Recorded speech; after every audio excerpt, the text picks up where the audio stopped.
نعوذ باللہ، وہ دوائی تھی، زہر نہیں تھا۔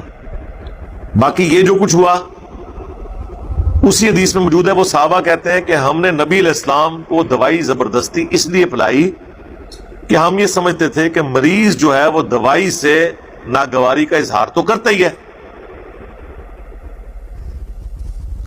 وہ اس کو نبی اسلام کے حکم کے طور پہ نہیں لے رہے تھے بلکہ ایک عام مریض کی طرح ٹریٹ کر رہے تھے، کیونکہ اس زمانے میں تو وہ والے عقیدے نہیں تھے جو آج کل ہیں۔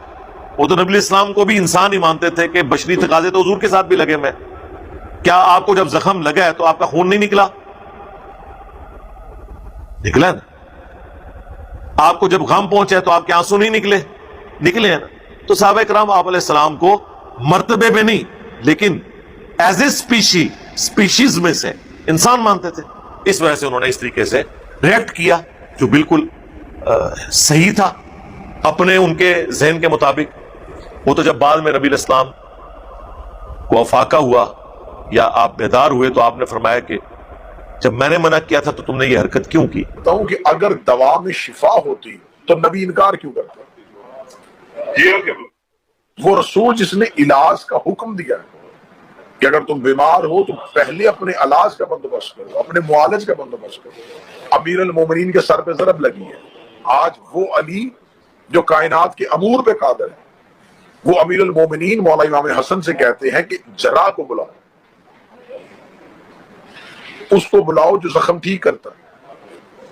تاریخوں نے لکھا ہے کہ جراح کو بلایا گیا، طبیب کو بلایا گیا، طبیب نے آ کے مولا علی کے سر کے زخم کو دیکھا۔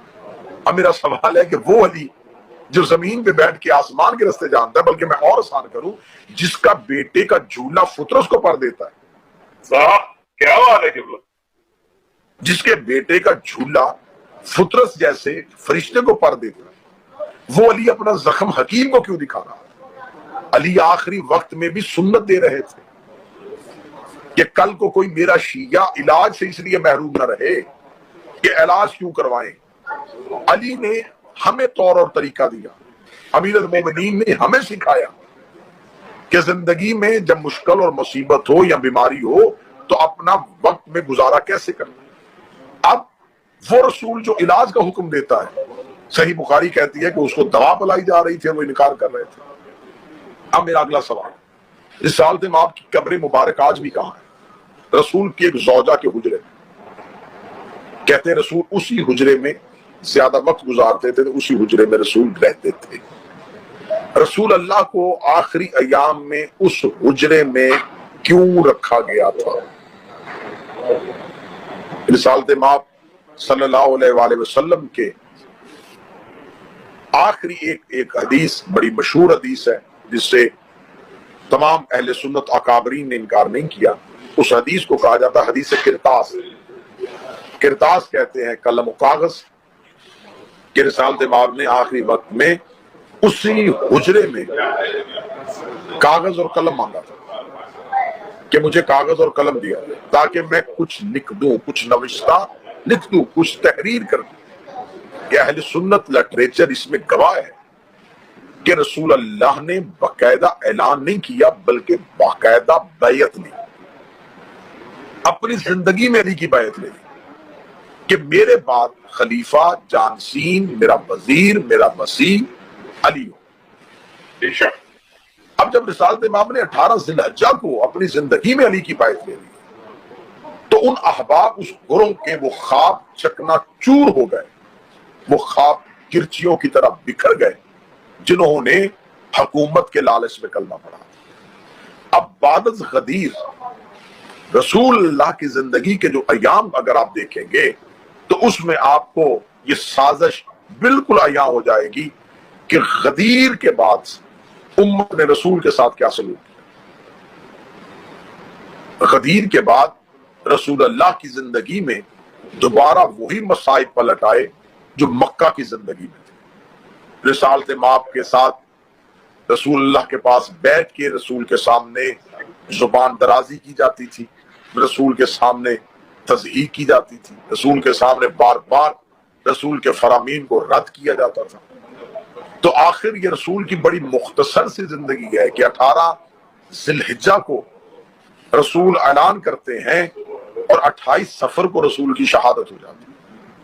رسالت امام جب اعلان کر کے واپس پلٹتے ہیں تو پلٹ کے اب رسول چاہتے تھے کہ جو بیعت میں نے امیر المومنین کی غدیر میں کروا دی ہے تو اب صرف بیعت نہیں، میں باقاعدہ طور پہ حکومت ٹرانسفر کروں اور علی کو مسجد نبوی میں اپنی زندگی پہ منبر پہ بٹھا دوں۔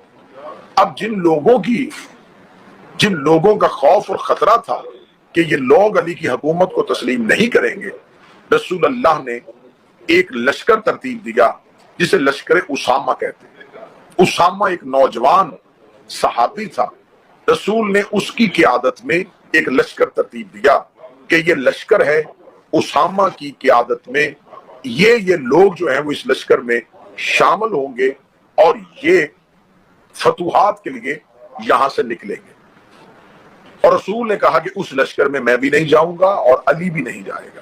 بعض احباب کو اس لشکر میں شامل کیا۔ اب لشکر اسامہ یا جیش اسامہ یہ تاریخ کا ایک موضوع ہے۔ اب جب رسول نے کہا کہ بعض نام لیے گئے جو نام اہل سنت لٹریچر میں ہے کہ تم لوگوں نے اسامہ کے لشکر میں جانا۔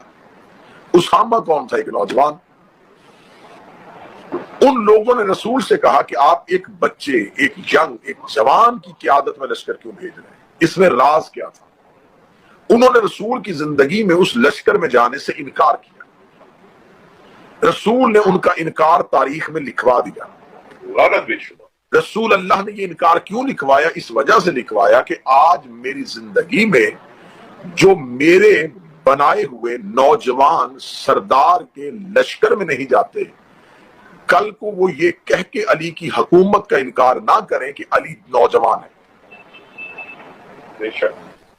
کہ اگر آپ کل کو یہ کہہ کے امیر المومنین کی حکومت کا انکار کریں گے کہ علی تو جوان تھا تو اس لیے ہم نے علی کی سربراہی کو تسلیم نہیں کیا، تو رسول تو اپنی زندگی میں اسامہ کو بھی بنا رہے تھے کہ تم اسامہ کے لشکر میں چلے جاؤ۔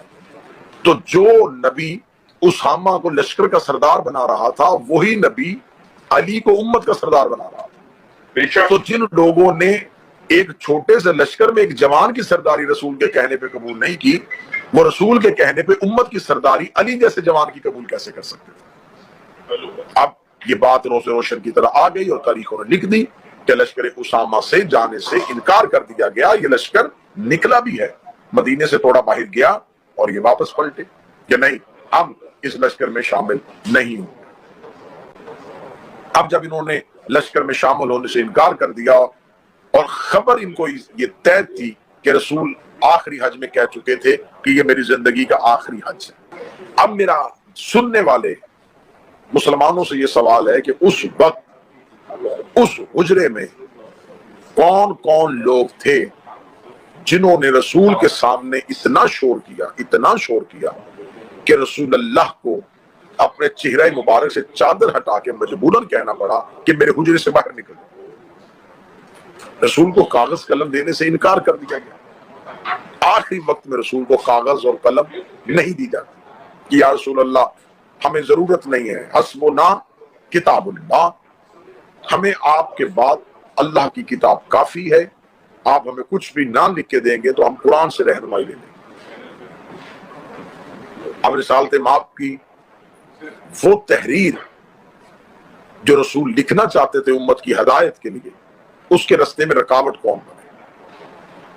یقیناً با یقیناً دیکھیں، آپ ایک معاشرتی دنیا میں زندگی گزار رہے ہیں، جب ایک شخص کو کوئی قتل کر دے یا قتل کی کوشش کرے اور اس کی زندگی کی سانسیں ابھی باقی ہوں تو اس کا آخری بیان جو ریکارڈ کروایا جاتا ہے یہ سب سے اہم ہوتا ہے۔ فوری طور پہ وہ جتنی بھی کریٹیکل سچویشن میں ہو اور جتنی بھی سنجیدہ حالت میں ہو، فوری طور پہ کہا جاتا ہے کہ جب تک اس کی سانسیں ہیں جلد از جلد اس کا آخری بیان ریکارڈ کروا لیا جائے تاکہ وہ ایز اے ایویڈنس کام آ سکے کہ مقتول نے آخری وقت میں اپنے قاتل کے بارے میں کیا کہا تھا۔ کیا بات ہے قبلہ، بے شک۔ اب جب مقتول اپنا بیان ریکارڈ کروانے کی کوشش کرتا ہے تو جنہوں نے چھپ کے حملہ کیا ہوتا ہے، جن کے بارے میں لوگوں کو نہیں پتا ہوتا کہ اصل قاتل یہ ہے، وہ اس وقت مقتول کے ارد گرد منڈلا رہے ہوتے ہیں۔ ان کی کوشش ہوتی ہے کہ خاندان میں سے، فیملی میں سے کوئی بندہ اگر مقتول کے پاس گیا اور اس سے پوچھ لیا کہ تم تک یہ حملہ کس نے کیا تھا، تو ہم بے نقاب ہو جائیں گے۔ پہلے تو وہ کسی کو ملنے نہیں دیتے، اور اگر کوئی غیر طرفہ شخص جس کا کوئی بھی طرفین سے تعلق نہ ہو وہ آ کے اس سے کچھ لکھوانے لگے تو وہ اسے لکھنے نہیں دیتے۔